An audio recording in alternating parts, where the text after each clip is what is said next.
Hi friends అందరికీ. సాది first time అయితే మేము మొన్న బయటికెళ్ళాము.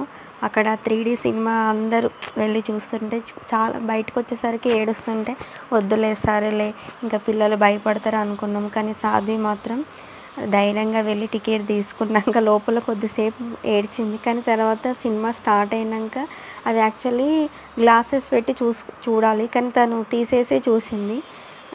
మ్యాక్సిమం అన్నీ చూసింది, కాకపోతే మధ్యలో మధ్యలో మమ్మీ బయటికి వెళ్దామని అన్నది.